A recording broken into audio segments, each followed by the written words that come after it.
بسم اللہ الرحمن الرحیم الرحمن علم القرآن.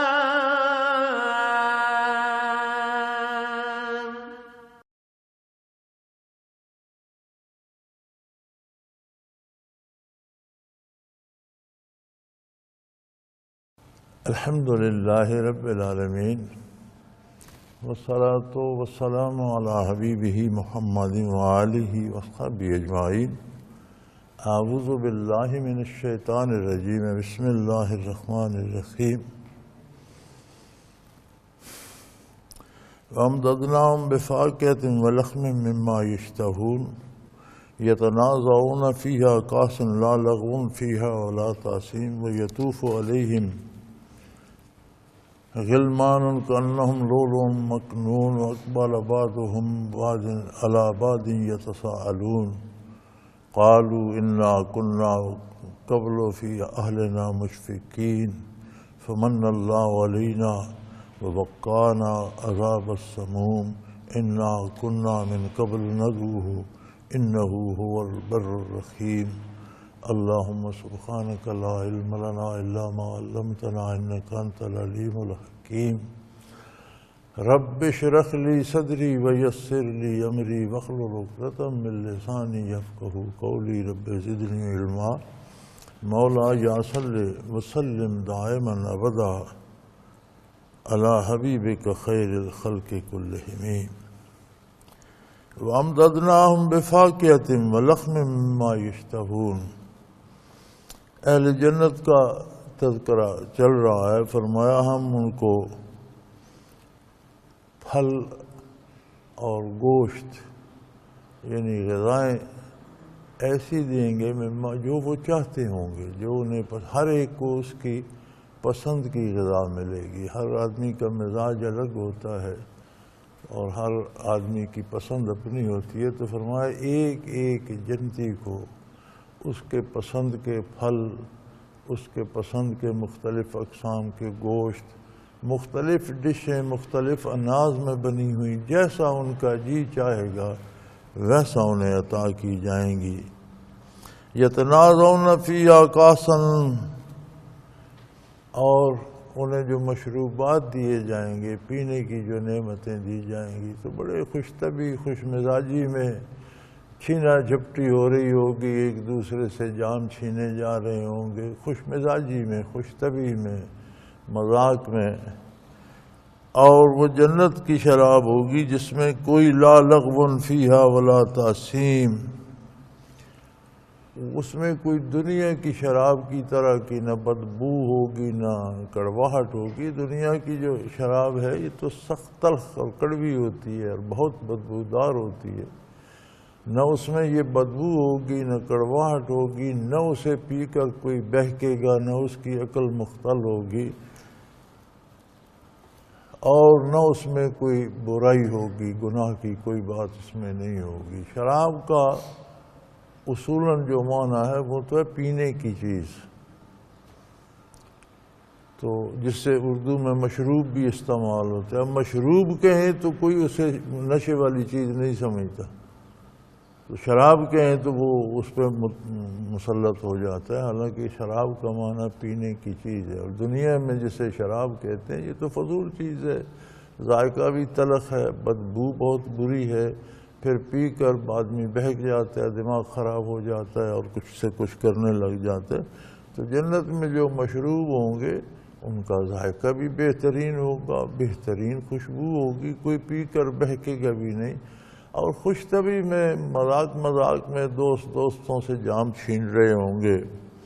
وَيَطُوفُ عَلَيْهِمْ وِلْدَانٌ غِلْمَانٌ لَهُمْ كَأَنَّهُمْ لُؤْلُؤٌ مَّكْنُونٌ، اور ان کے پاس نوعمر غلام خدمتگار ہوں گے، اتنے خوبصورت جیسے موتی بکھرے ہوئے ہوں، باتمیز، باخرد، اطاعت گزار اور نوجوان خادم ہوں گے.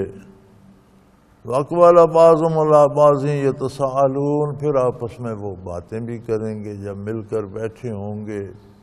کھا پی رہے ہوں گے، فروٹ ہوں گے، کھانے ہوں گے، انواع و اقسام کے مشروب ہوں گے، تو پھر گپ شپ چل رہی ہوگی، تو آپس میں کہیں گے ایک دوسرے سے، سوال کریں گے، قالوا انا کنا قبل فی اہلنا مشفقین، کہ بھئی دیکھو دنیا میں جب ہم تھے یاد کرو، یعنی دنیا کی یادیں نہ صرف برزخ میں رہتی ہیں، میدان حشر میں بھی رہتی ہیں، جنت میں داخلے دوزخ میں جانے کے بعد دوزخیوں بھی یاد ہوں گی، جنتیوں کو بھی یاد، کہ ہم دنیا میں کتنے مصروف تھے، بیوی بچے تھے، مال و دولت تھا، کاروبار تھا، فرصت نہیں تھی، لیکن ہمیں اللہ کے عذاب اور آخرت کی مشکلات کا ڈر ضرور رہتا تھا۔ ہم اس وقت بھی لرزا کرتے تھے، اللہ کی اطاعت کی کوشش کرتے تھے، نافرمانی سے بچنے کی کوشش کرتے تھے، ہمیں کاروبار، تجارت، ملازمت، دنیاوی امور، بال بچوں کی مصروفیت، گھر کی مصروفیات اس سے غافل نہیں کرتی تھی، بڑا ڈر ہوتا تھا موت کا، آخرت کا، قیامت کا۔ فمن اللہ علینا، تو اللہ نے ہم پر کتنا احسان کیا، موت آ گئی، برزخ میں گزارا کرنا پڑا، قیامت قائم ہو گئی، لیکن الحمدللہ اللہ نے ہم پر کتنا احسان کیا، وَوَقَانَا عَذَابَ السَّمُومِ، ہمیں دوزخ کی لپٹوں سے محفوظ رکھا۔ کتنے ہم ڈرا کرتے تھے جہنم سے، قبر کے سوال و جواب سے، عذاب قبر سے، برزخ کی سختیوں سے، میدان حشر کی سختی سے، قیامت کی تلخی سے، کتنا ڈر آتا تھا۔ حالانکہ بڑے مصروف ہوتے تھے، کاروبار ہوتا تھا، بیوی بچے ہوتے تھے، گھر کی ضرورتیں، باہر کی سیاست، امور سیاست، ملکی حالات، معاشرے اور ماحول کے اثرات، عدالتی کتنی مصروفیت، لیکن اللہ کا ڈر رہتا تھا اس میں، اور ہم اطاعت کی کوشش کرتے تھے، نافرمانی سے بچنے کی کوشش کرتے تھے، تو اللہ نے ہم پر احسان فرمایا اور دوزخ کی جھلس دینے والی لو سے ہمیں بچا لیا۔ یعنی دوزخ کی تو گرم ہوا بھی ہم تک نہیں پہنچی، دوزخ تو دور رہ گئی، دوزخ کے کوئی اثرات بھی اللہ نے ہم تک نہیں آنے دیے۔ انا کنا من قبل ندعوہ، اس کی وجہ یہ ہے کہ ہم دار دنیا میں اسی پکارا کرتے تھے،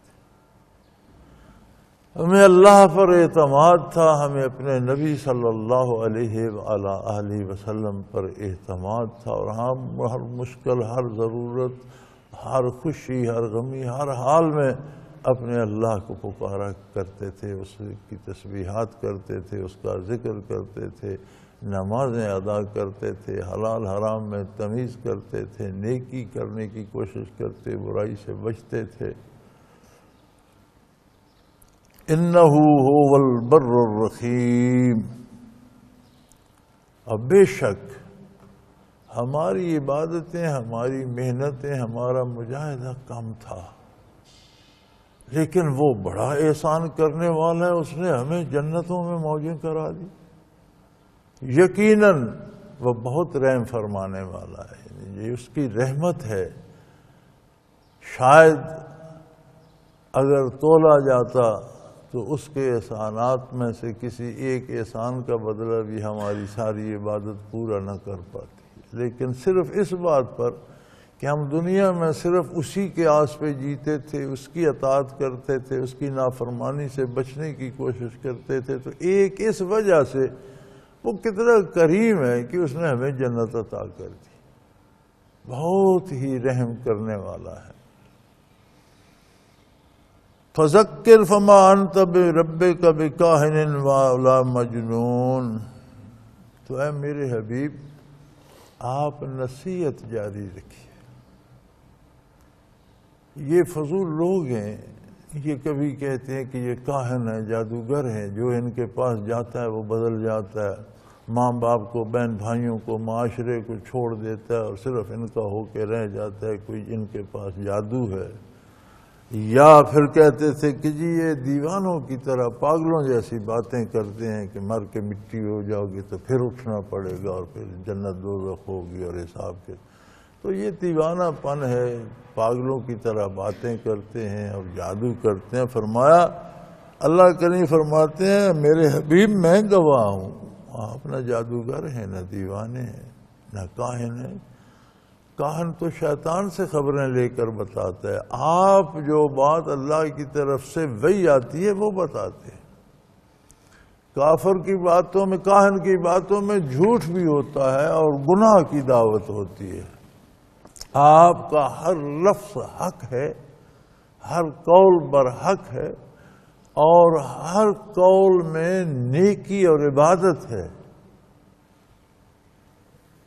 ام یقولون شاعر نتربص بہ ریب المنون، یا پھر یہ کہتے ہیں کہ یہ تو شاعر ہے اور ہم مرور زمانہ کا انتظار کرتے ہیں۔ کئی نامور شاعر ہوئے، پھر وہ موت آئی مر گئے، پھر لوگ انہیں بھول بھال گئے۔ تو یہ بھی ایک شاعر ہیں، کچھ نہ کچھ کہتے رہتے ہیں، مسجع مکفہ عبارت بناتے رہتے ہیں اور کہتے ہیں یہ اللہ کا کلام ہے۔ تو موت آئے گی، یہ بھی گزر جائیں گے، بھول بھال جائیں گے۔ کل تربصوا فانی معکم من المتربصین، ٹھیک ہے تم انتظار کرو، ہم بھی تمہارے انجام بد کا انتظار کر رہے ہیں۔ سو کائنات نے دیکھ لیا کہ آپ کا نام نامی زمانہ بھلا نہ سکا، تاریخ بھلا نہ سکی،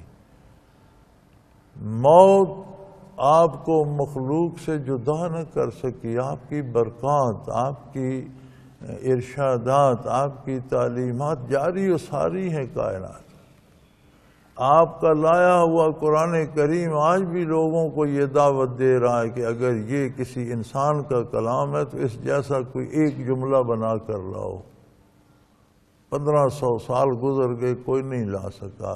دن رات کا ہر لمحہ اللہ کی عظمت بیان ہوتی ہے، آپ کی رسالت کی تصدیق ہوتی ہے، یعنی کائنات کا ہر لمحہ کہیں نہ کہیں اذان ہو رہی ہوتی ہے۔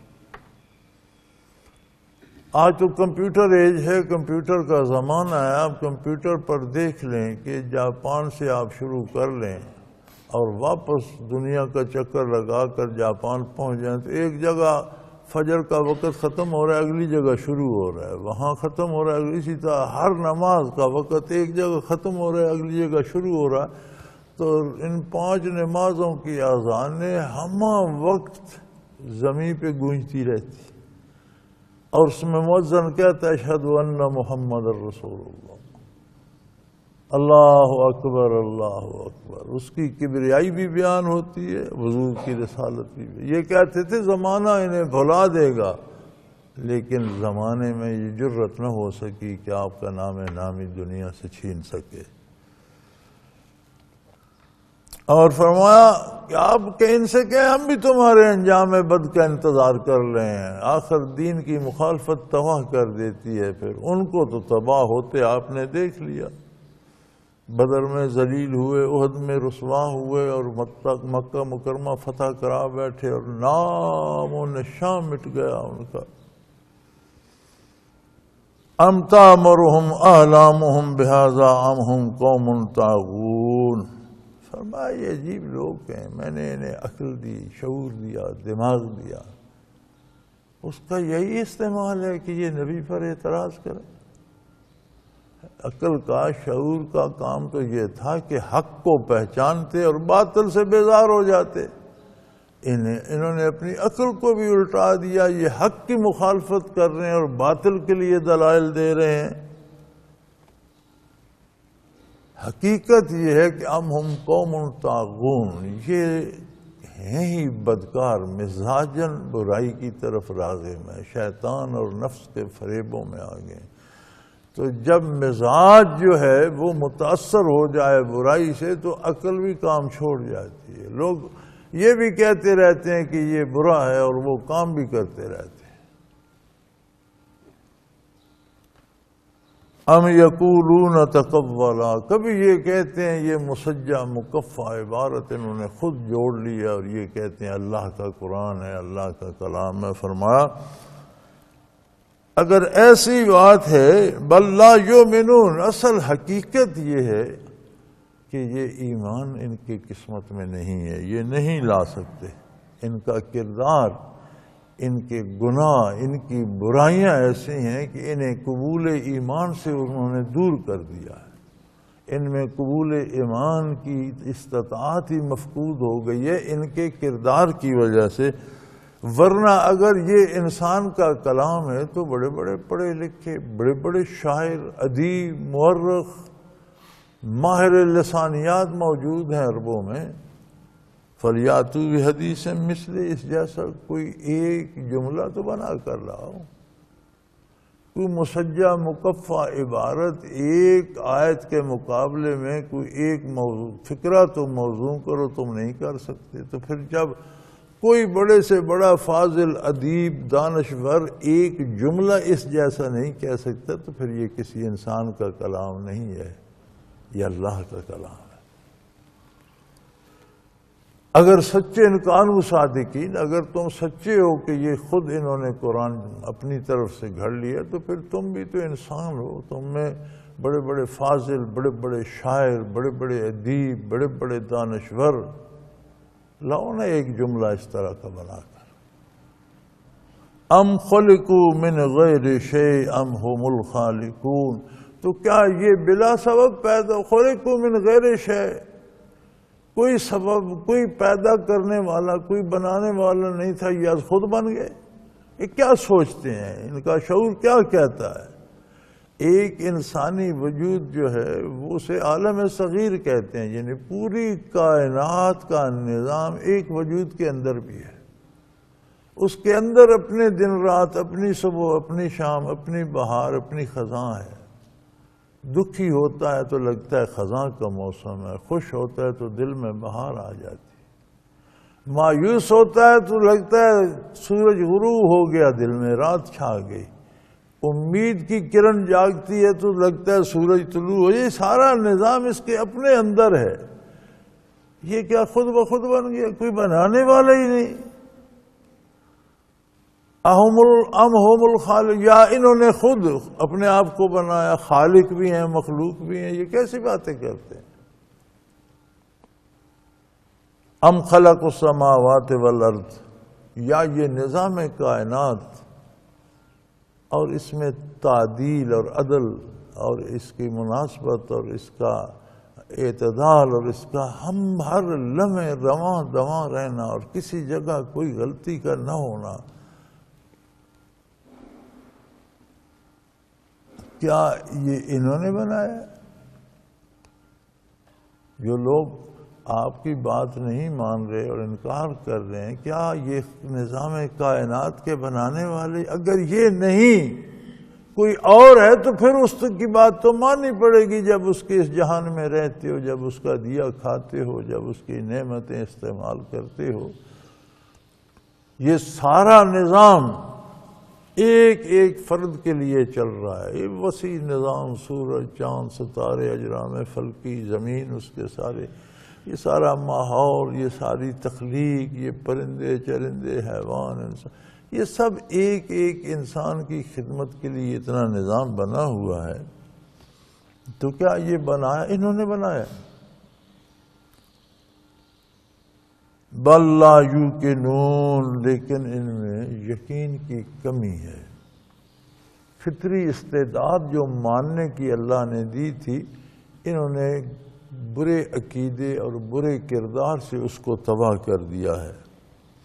ام عندہم خزائن ربک ام ہم المسیطرون، مشرکین کہتے تھے کہ اللہ نے نبی ہی بنانا تھا تو فلاں رئیس کو بنا دیتا، فلاں قبیلے کے سردار کو بنا دیتا، فلاں ہمارے بڑے امیر آدمی کو بنا دیتا۔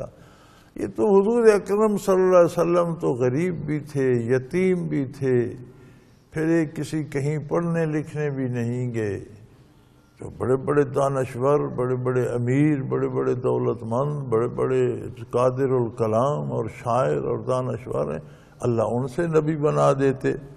تو اللہ کی فرماتا ہے ام عندہم خزائن، کیا یہ اللہ کے خزانے ان کی پسند سے تقسیم ہوں گے؟ کیا اللہ کے خزانوں میں ان کا کوئی حصہ ہے یا ان کی مرضی یا ان کی پسند سے تقسیم ہوں گے؟ ہرگز نہیں۔ یا یہ اللہ کے خزانوں پر داروغ مسلط ہیں، یہ انچارج ہیں اس کے. بھئی اللہ کی رحمت ہے، وہ اپنی مرضی سے تقسیم فرماتے، جسے چاہتا ہے منتخب کر لیتا ہے. یہ کون ہوتے ہیں مشورہ دینے والے کہ یہ نبی نہ ہوتے فلاں ہوتے اور فلاں نہ ہوتے فلاں ہوتے. ام لہم سلم یستمعون فیہ، یا ان کے پاس کوئی ایسی سیڑھی ہے کہ یہ سیڑھی لگا کر عالم بالا میں چڑھ جاتے ہیں اور عالم امر کی اور آسمانی جہان کی اور اس دنیا کی خبریں بارگاہ الہی کی لے آتے ہیں. کیا ہے ان کے پاس کوئی ایسا ذریعہ؟ فَلْيَأْتِ مُسْتَمِعُهُمْ بِسُلْطَانٍ مُبِينٍ، اگر یہ کوئی بات سن کر آتے ہیں تو پھر دلیل سے ثابت کریں. آپ کے پاس تو دلیل ہے وہی الہی کی، ان کے پاس کیا سبب ہے کہ یہ باتیں کہتے ہیں نہیں مذہب یہ حق نہیں یہ مذہب حق ہے. تو جو باطل کو حق سمجھتے ہیں اس کے پاس دلیل کیا ہے؟ اسے اللہ نے کہا یا اللہ کے نبی نے کہا یا اس پر وحی آئی یا خود اس کے پاس اس کے باپ دادا نے کوئی سیڑھی بنا رکھی تھی، وہ لگا کر عالم بالا میں چلا جاتا ہے اور وہاں کی خبر لے آتا ہے. چونکہ مذہب کے لیے تو ضروری بنیاد ہے کہ وہ اللہ کا عطا کردہ ہو، عالم بالا سے نازل ہو، جیسے اللہ کریم چاہتے ہیں ویسا ہو. فرمایا ان کی عقلیں دیکھو، یہ مذہب کیا بتائیں گے؟ اب وَلَهُ الْبَنَاتُ وَلَكُمُ الْبَنُونَ، ان کا عقیدہ یہ ہے کہ فرشتے اللہ کی بیٹیاں، یعنی اللہ کو تو بیٹیاں دیتے ہیں اور اپنے لیے بیٹے لے کر خوش ہوتے ہیں. یعنی ان کا شعور دیکھو کہ ان کی اپنے بیٹی ہو تو اسے زندہ دفن کر دیتے ہیں، بڑے ناخوش ہوتے ہیں، بڑے خفا ہوتے ہیں. بیٹا ہو تو بڑے خوش ہوتے ہیں. تو انہوں نے عقیدہ کیا گھڑا کہ اللہ کی تو بیٹیاں ہیں اور ہمیں بیٹے چاہیے. یہ ان کی جہالت کی دلیل ہے. دوسری بات یہ ہے ام تسألهم اجرا فهم من مغرم مثقلون، یا آپ جو ارشادات عالیہ بتاتے ہیں یا توحید و رسالت کی یا آخرت کی یا اعمال کی بات کرتے ہیں تو کیا آپ ان سے کوئی چندے جمع کرتے ہیں کہ ان پر بوجھ بن گیا، یہ نبی آ گیا تو ہمیں پیسے خرچ کرنے پڑتے ہیں، ان کی خدمت کرنی پڑتی ہے، ان کو چندے دینے پڑتے ہیں؟ کیا آپ ان سے کچھ دنیاوی فائدہ لیتے ہیں؟ ہرگز نہیں. کہ انہیں وہ بوجھ محسوس ہو. ام عندہم الغیب فہم یکتبون، یا ان کے پاس کوئی ایسا ذریعہ ہے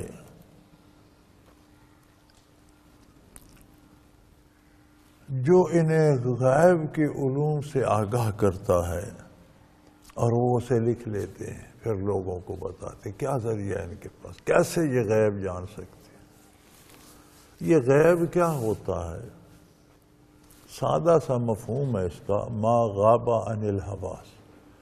جو بندے کے حواس ہیں، حواس خمسہ ہیں، سونگھنے کی صلاحیت، چکھنے کی، مس کرنے کی، دیکھنے کی، سننے کی، یہ 5 حواس خمسہ ہیں. تو ہر بندے کے لیے غیب مختلف ہیں. ایک پڑھے لکھے کے لیے وہ چیز غیب نہیں جو ایک ان پڑھ کے لیے غیب ہے، یعنی اس کے حواس سے وہ چیز پوشیدہ ہے. ایک پڑھا لکھا اس مریض کے حواس سے مرض کی وجہ اور اس کا علاج پوشیدہ ہے، وہ اس کے لیے غیب ہے. ڈاکٹر کو مرض کا پتہ، اس کے علاج کا بھی پتہ ہے، اس کے لیے وہ غیب نہیں ہے. اس کے لیے کچھ اور چیزیں غیب ہیں جو وہ نہیں جانتا. یہ غیب اسے کہتے ہیں جسے انسانی حواس سے سمجھا نہ جا سکے.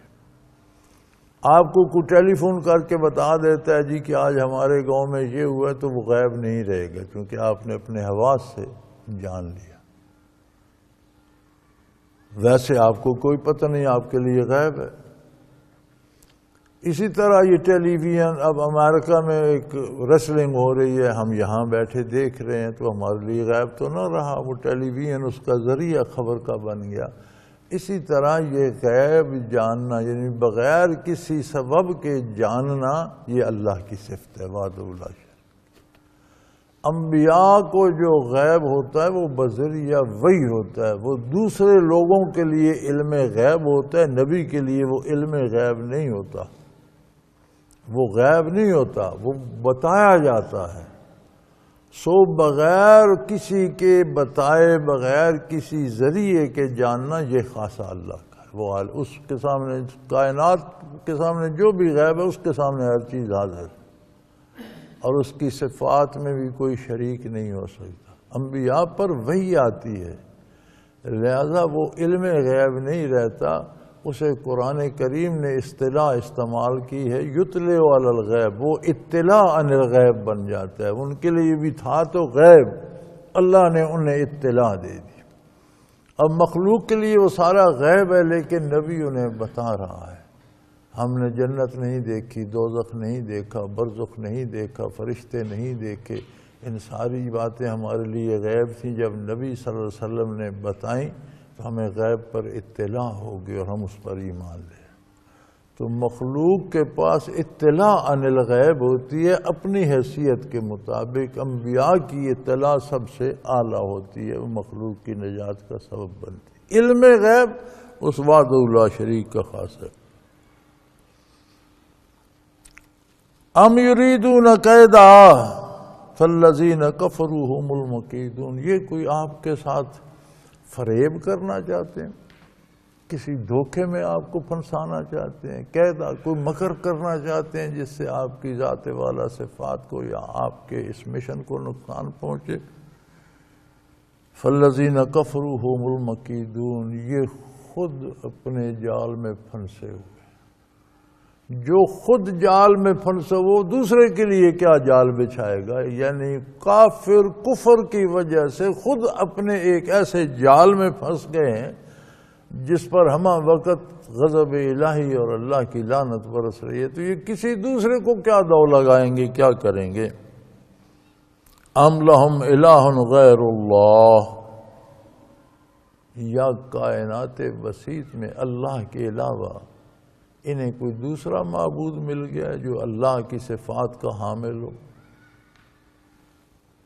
سبحان اللہ عما یشرکون، جس طرح کی مشرکانہ باتیں یہ کرتے ہیں، اللہ کی ذات اس سے بہت بالا تر اور پاک ہے، وہ واحد ہے، لا شریک ہے، نہ اس کی ذات میں کوئی شریک ہے، نہ اس کی صفات میں کوئی اس جیسا ہے یا شریک ہے۔ لیکن یہ بدبخت ہیں اور ان کے گناہوں نے ان کی عقلیں مسخ کر دی ہیں، اور یہ اتنے دور جا چکے ہیں، گمراہی میں اتنے بھٹک چکے ہیں کہ یرو قسم من السماء ساکت یقولوا سحاب مرکوم، اگر آسمان کا کوئی ٹکڑا ان پر گرنے لگے تو جب تک وہ گر نہیں جائے گا یہ کہتے رہیں گے جی بادل ہے، بڑا گھنا اور گہرا بادل ہے، یہ نہیں مانیں گے کہ ہمارے گناہوں کی وجہ سے ہم پر آسمان ٹوٹ کر گر پڑا ہے۔ یہ بہانے بناتے، ان کی عقلیں مسخ ہو چکی ہیں، شعور جو ہے وہ برباد ہو چکا ہے۔ تو اگر یہ کھلی آنکھوں دیکھیں کہ آسمان پھٹ کر اس سے کوئی ٹکڑا گر رہا ہے، ہم پر عذاب آ جائے گا، تو جب تک واقع نہیں ہوگا یہ کہتے رہیں گے جی گھنا سا گہرا سا بادل ہے، خوب برسے گا، بارش آ رہی ہے۔ یہ واقعہ ہوا نا، ایک قوم جو ضد کرتی تھی، پھر جب اس نے دیکھا اس طرح کا تو وہ تو انہوں نے کہا نبی ہمیں عذابوں سے ڈراتا ہے، ہمارا نبی، ہم پر دیکھو کتنا بادل، بڑی خوب بارش برسے گی، اس میں سے آگ برسی اور تباہ ہو گئے۔ فَذَرْهُمْ حَتَّى يُلَاقُوا يَوْمَهُمُ الَّذِي فِيهِ يُسْعَقُونَ، فرمایا میرے نبی انہیں کرنے دو، چھوڑ دو۔ دین یہ ہے کہ آپ اللہ کا پیغام پہنچائیں، حق اور صداقت پہنچائیں اور اس کی خوبیاں بیان کریں، پھر باقی مخلوق پر ہے۔ آپ کو بندوق اٹھا کر منوانے کی ضرورت نہیں کہ جو میری بات نہیں مانتا اسے گولی مار دو، ایسا نہیں ہے۔ آپ نے پہنچا دیا، آگے معاملہ اللہ اور بندے کے درمیان ہے۔ مانتے ہیں تو بہت اچھا، نہیں مانتے تو حساب اللہ لے گا۔ فرمایا آپ انہیں چھوڑ دیجئے، نہیں مانتے آپ چھوڑ دیجئے، ایک دن آ رہا ہے جب وہ واقعہ ہوگا تو ان کے ہوش اڑ جائیں گے۔ ان کی ساری کر و فر نکل جائے گی، ساری شان و شوکت نکل جائے گی، ساری اکڑ فوں تباہ ہو جائے گی، انہیں آنے دو قیامت میں۔ لو یوم لا یغنی عنہم کیدہم شیئا ولا ہم ینصرون، اس دن ان کی کوئی تدبیر، کوئی تجویز کام نہیں آئے گی، نہ کوئی ان کی مدد کر سکے گا۔ یہ اپنے آپ کو سخت مصیبت میں ڈال رہے ہیں۔ جو آپ کی بات نہیں مانتا، اطاعت نہیں کرتا، وہ اپنے آپ کو تباہ کر رہا ہے، اس نے آپ کی کچھ نہیں بگاڑا۔